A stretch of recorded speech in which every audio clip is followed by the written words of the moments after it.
mình sẽ tuần lâu ra sao mình sẽ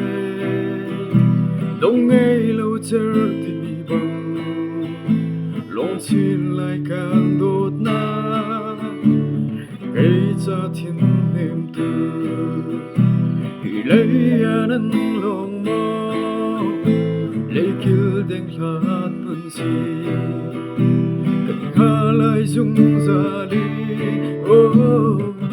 dung nhảy chân na liêm dao xe thì rồi na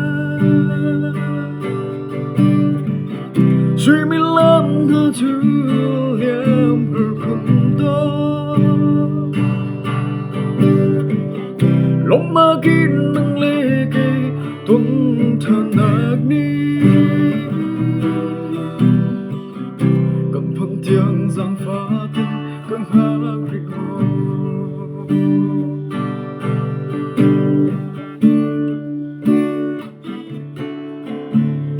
em nâng cơn đốt na em nâng cơn ngày na